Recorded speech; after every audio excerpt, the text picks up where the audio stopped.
हमारे सभी दर्शकों को सादर प्रणाम। जय श्री कृष्ण। आज का हमारा विषय है 2022 में, सन 2022 में विवाह मुहूर्त बहुत कम मिलेंगे।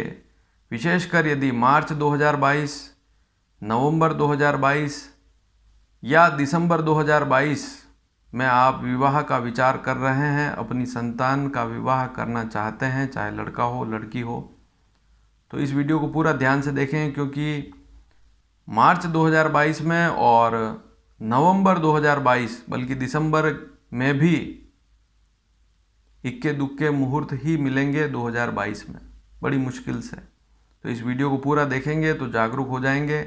और समय रहते ही आज मैं अच्छे समय भी बताऊंगा कि कौन कौन सा पीरियड बहुत शुभ रहेगा, उसमें आप विवाह और अन्य शुभ मांगलिक कार्य जैसे गृह प्रवेश है, भूमि पूजन जिसे गृह आरंभ कहते हैं, देव प्रतिष्ठा है, यज्ञोपवीत संस्कार है, इन सारे मुहूर्तों को आप कर सकते हैं। लेकिन समय जो काल है वह बहुत कम है।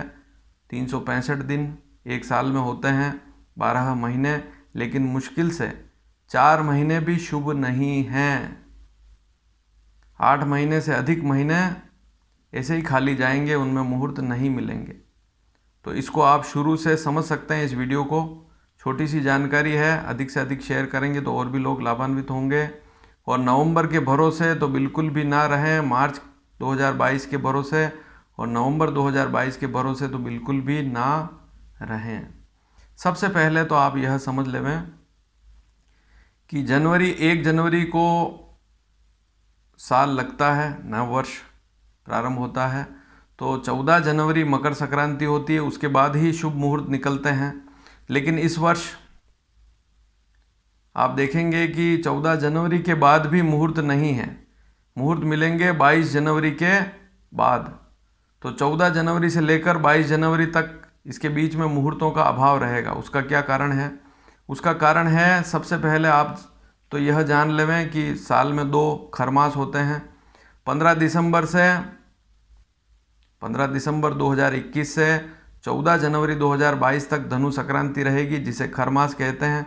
उसमें तो वैसे भी शुभ कार्य होते ही नहीं, लेकिन इस काल में, इस समय में शुक्र भी अस्त हो रहा है। कब हो रहा है? यदि आप पंचांगों में देखेंगे या कहीं किसी वीडियो के माध्यम से देखेंगे तो आपको वहाँ मिलेगा कि 5 जनवरी 2022 से लेकर 11 जनवरी 2022 तक शुभ मुहूर्त नहीं मिलेंगे। वैसे तो इस समय में शुभ कार्य होते ही नहीं हैं, खरमास होता है, लेकिन इस समय में शुक्र अस्त रहेगा। लेकिन यह स्थिति वास्तविक नहीं है। इसको इसलिए बता रहा हूँ कि वास्तविक स्थिति समझें। 4 जनवरी 22 को सुबह 7:28 पर शुक्र अस्त हो जाएगा। तो जो पंचांगों में स्थिति मिलती है उसमें काफ़ी फर्क मिलेगा। तो वास्तविक स्थिति क्या है? 4 जनवरी 22 को शुक्र अस्त होगा, यह 14 जनवरी 22 तक रहेगा। हालांकि इसमें शुभ कार्य नहीं होते हैं, लेकिन सबसे बड़ी बात, 14 जनवरी के बाद भी 3 दिन तक शुक्र वृद्ध अवस्था में रहेगा। तो 17 जनवरी की सुबह 5:15 तक शुभ कार्य नहीं किए जा सकते हैं। तो कुल मिलाकर, और कभी भी आप किसी ग्रह को अस्त स्थिति में देखते हैं, जैसे शुक्र है, गुरु है, तो शुक्र या गुरु जब भी अस्त होते हैं तो अस्त होने से 3 दिन पहले से ही वे वृद्ध अवस्था में चले जाते हैं, और उदय होने के बाद भी 3 दिन तक बाल्य अवस्था में रहते हैं।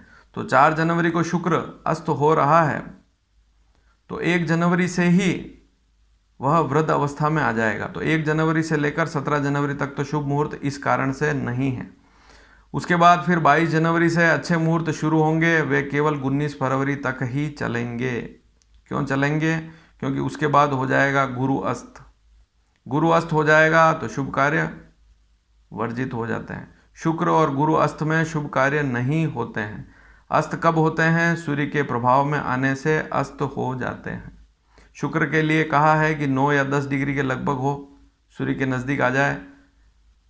डिफरेंस जो दूरी होती है वो 10 डिग्री जो है, उतना डिफरेंस जैसे ही शुरू हुआ 9 डिग्री 10 डिग्री शुक्र का, वहाँ से फिर शुक्र अस्त होना शुरू हो जाता है। गुरु के बारे में 11 डिग्री लिखा है, वक्री शुक्र के बारे में 8 डिग्री लिखा है। तो शुक्र जो है वह अस्त हो जाएगा। उसके बाद फिर गुरु कब अस्त होगा?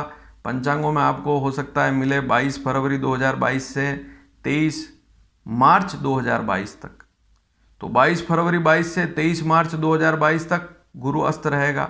और वास्तविक स्थिति क्या है गुरु अस्त की, वह भी सुन लें।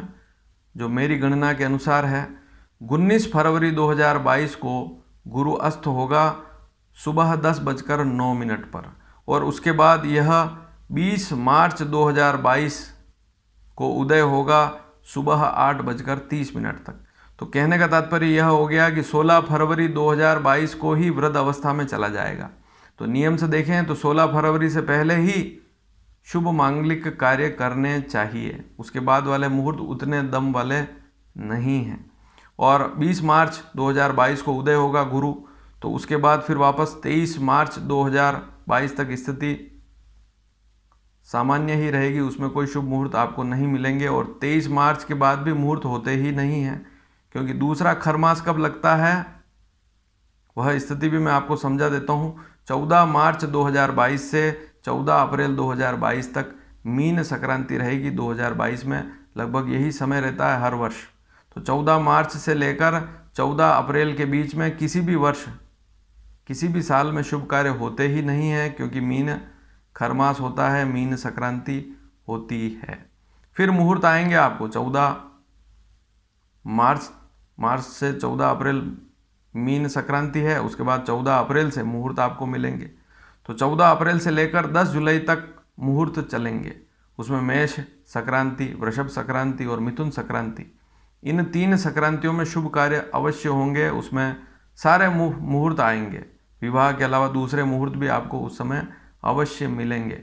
लेकिन फिर क्या होगा, 15 जुलाई से लेकर 15 नवंबर तक वैसे भी 4 महीने का चतुर्मास जिसे कहते हैं हम, 4 महीने देव शयन रहता है। कर्क संक्रांति, सिंह संक्रांति, कन्या संक्रांति और तुला संक्रांति। कर्क, सिंह, कन्या, तुला, ये 4 संक्रांतियाँ ऐसी होती है इनमें शुभ मांगलिक कार्य नहीं होते हैं। तो वह स्थिति कब बनेगी, 15 जुलाई से लेकर 15 नवंबर तक, 15, 16 या 14 नवंबर तक यह स्थिति बनेगी।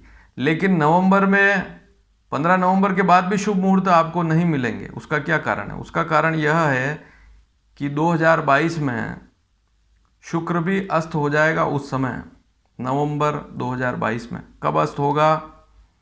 15 सितंबर को अस्त होगा। आप जो नया पंचांग देखेंगे, अभी दीपावली के बाद नया पंचांग आ जाएगा, उसमें आप देखेंगे तो आपको मिलेगा। लेकिन एग्जैक्ट तारीख बता रहा हूँ, इसमें थोड़ा बहुत अंतर हो सकता है, लेकिन ये जो तारीख मैं आपको बता रहा हूँ शुक्र अस्त की, यह वास्तविक स्थिति है। 15 सितंबर 2022 2:51 AM पर 15 सितंबर 2022 को शुक्र अस्त हो जाएगा सूर्य के प्रभाव में आने से, और यह स्थिति चलेगी 2 दिसंबर 2022 तक।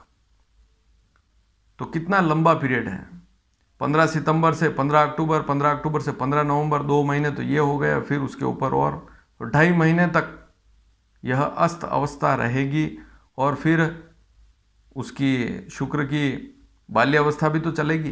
तो 2 दिसंबर को उदय होगा सुबह 6:38 पर। 2 दिसंबर 2022 को शुक्र उदय होगा सुबह 6:38 पर, लेकिन उसके बाद भी 3 दिन तक वह बाल्य अवस्था में रहेगा, 5 दिसंबर तक। अब आपने मान लिया कि 5 दिसंबर के बाद तो शुभ कार्य हो जाएंगे, लेकिन किसी पंचांग में 1 दिसंबर, 2 दिसंबर या 3 दिसंबर 2022, 4 दिसंबर या 5 दिसंबर सुबह जल्दी के मुहूर्त किसी पंचांग में दिए हुए हैं, तो वे भी उतने सटीक नहीं होंगे, क्योंकि 5 दिसंबर 2022 के बाद ही जो मुहूर्त होंगे वे ही सटीक होंगे। इस बात को भी आप नोट कर लें। तो शुक्र अस्त रहेगा तो नवंबर 2022 में मुहूर्त नहीं है। गुरु अस्त रहेगा तो मार्च 2022 में मुहूर्त नहीं है। 2 महीने या कम से कम यूँ मान के चलेंगे 1.5 महीना, तो ये आपका गड़बड़ हो गया, इसमें मुहूर्त मिलेंगे ही नहीं। अब बहुत से ऐसे दर्शक हैं जो चाहते हैं कि उनके बच्चों का विवाह नवंबर 2022 में हो, लेकिन मुहूर्त ही नहीं मिलेंगे। फिर बाद में अगर आप पंडित जी के पास जाएंगे, पंडित जी कहेंगे मुहूर्त नहीं है, शुक्र अस्त है, अभी तो शुभ कार्य होंगे ही नहीं। तो पहले से ही जागरूक हो जाएं, समय रहते ही जो शुरुआत वाले मुहूर्त हैं, एक तो 21 जनवरी से लेकर 19 फरवरी के बीच में, उसके बाद फिर 14 अप्रैल से लेकर 10 जुलाई तक, इसके बीच में अगर कोई मुहूर्त आ जाए तो उनको आप कर सकते हैं। लेकिन नवंबर और दिसंबर के भरोसे तो बिल्कुल भी ना रहें। और दिसंबर में इक्के दुक्के अगर कोई मुहूर्त मिल भी गए तो वे 5 दिसंबर 2022 के बाद ही मिलेंगे, और वे भी मुश्किल से 10 दिन भी नहीं, क्योंकि 15 दिसंबर 2022 को वापस धनु संक्रांति खरमास लग जाएगा। 1 महीने तक शुभ कार्य बंद रहेंगे। फिर आपको मुहूर्त मिलेंगे 14 जनवरी 2023 के बाद। तो इस साल की पूरी स्थिति आपने समझ ली। मुश्किल से 4 महीने भी नहीं हैं जिनमें शुभ कार्य कर सकते हैं। तो 8 महीने से अधिक महीने हैं जिनमें शुभ कार्य है ही नहीं। मुहूर्तों का अभाव है, मुहूर्त नहीं मिलेंगे। और शुक्र अस्त हो गया तो 2022 में नवंबर में बिल्कुल मुहूर्त नहीं मिलेंगे। मार्च में गुरु अस्त हो जाएगा तो बिल्कुल मुहूर्त नहीं मिलेंगे। इस स्थिति को समझें, समय रहते ही, अभी से ही अगर कोई बातचीत पक्की हो रही है तो तैयारी करें। जो समय शुभ बताए हैं उन पर ही ध्यान देवें। अन्य समय पर ध्यान देंगे तो नया पंचांग जो भी आएगा अभी बाज़ार में, उसमें ये मुहूर्त नहीं मिलेंगे। जैसा मैं बता रहा हूँ वैसा ही होगा। और यह जानकारी अच्छी लगी हो तो अधिक से अधिक शेयर करें ताकि और भी लोग जागरूक हो सकें। धन्यवाद। जय श्री कृष्ण।